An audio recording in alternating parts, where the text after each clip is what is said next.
So, hey Neil, we're here at the secret laboratory deep in the heart of the Namm inner building. So, yes. What are you cooking up here? What I'm cooking up here is our latest instrument called Analog Brass and Winds, which is a combination of brass and woodwind sounds mixed together in creative ways with synths and other creative sound design, all mashed into one powerful engine. Kind of like your string. I'd call it a sister product to our analog strings engine. That one was really successful, and we had enough people asking us for the same thing, but with brass and winds. So you're sort of blending the natural samples together with kind of your special source of synthesis magic. That exactly, and even taking those natural sounds and twisting them up in some cool ways as well. So we have the natural, like, expected sound of brass and woodwinds, but then we twist them up and sound design them and mix them with this synths. is the name, analog brass and winds, yeah? Yes. Okay, this is a sort of preview for us, because you're releasing, well, whenever people will see this video, obviously, yes. But I don't know when that is yet. In 2 to 3 weeks. 2 to 3 weeks. Okay, there we go. So take us through it then. I mean, I heard a couple of sounds as we were warming up. And yeah, so I can just play.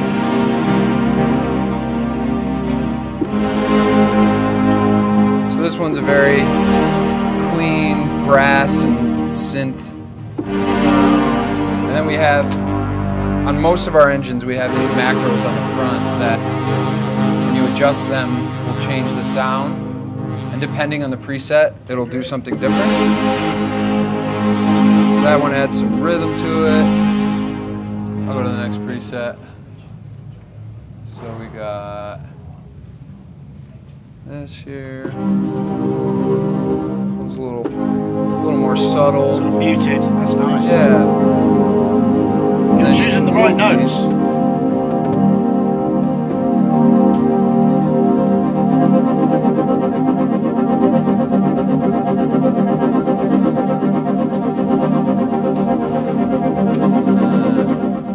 Let's go to another one here. This one's a little more. Let's go.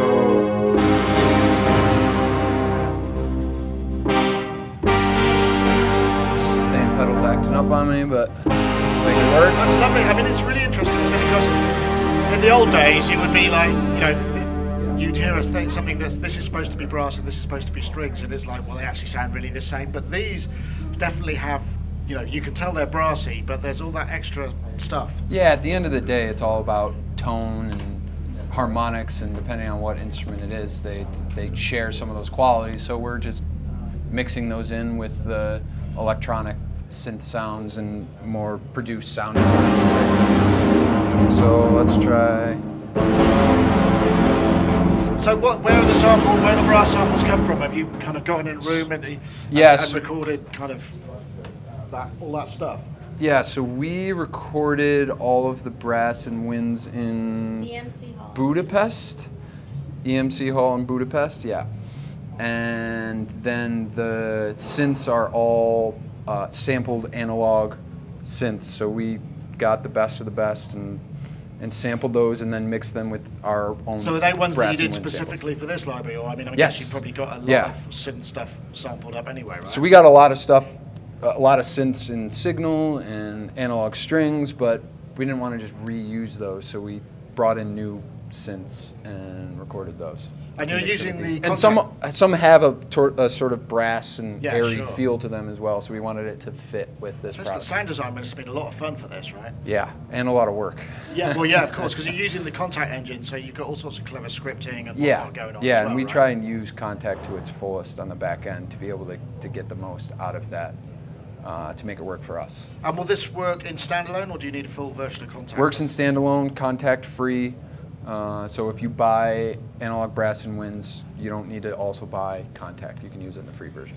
Oh, right, cool. Yeah. So maybe a couple more sounds. I mean, while we're looking, what's the sort of the data footprint for this? I mean, how big an instrument is it likely to be for people to download? This is around, after we compress all the audio, what is it, like 18 gigs. I think it's more than that, but then Native has their lossless compression that brings it down, and I think we get it down to about 18 gigs. But if you were to download the samples yourself as WAV files, they'd be like 30 or 40 or something. Right, cool. Yeah, so I'll just keep playing some here.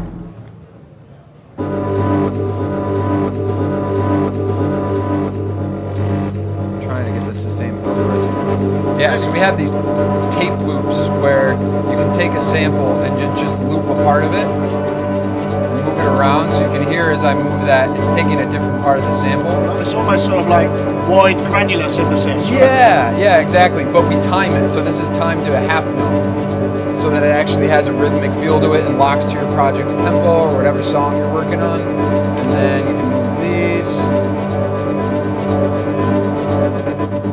And what's the pitch doing? Is that like drifting the notes apart? So it's different.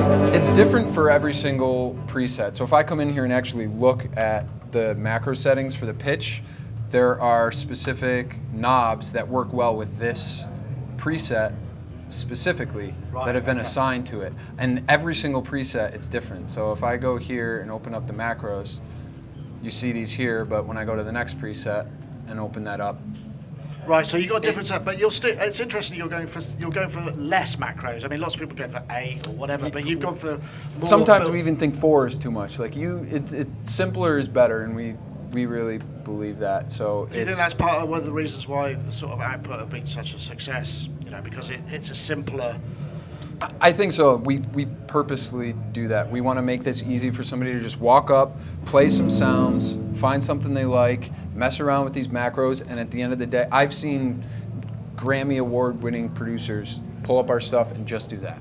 And then there's the people that actually dive in. They'll come into the engine, do all of their own sound design, and mess with their own modulation. And we have a dual arpeggiator in here, and they'll go in and just go to town on the sound design. Either start from scratch or pull up a preset they like and make it their own. But we focus on both those groups. Yeah, cool. We want it to be easy, but we also want you to dive deep if you choose. So maybe a couple more patches, and then I guess we can get on to that. Well, we know when. Well, we don't know when, but we know when. Around when. When this video's out. Yes. Smart.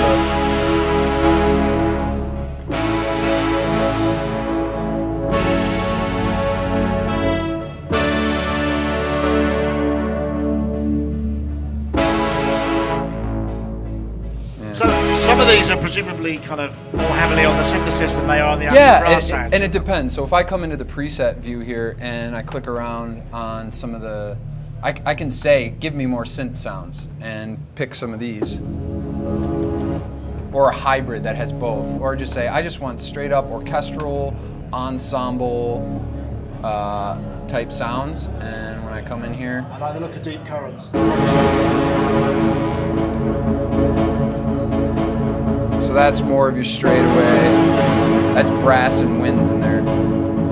Just need to get the taiko drums in there and we're done. Yeah, done. Call it a day. There's There's finished, the cue. right? Yeah. Then I can come into synth. I can say, I want synth tape loop type sounds. There's analog air bed.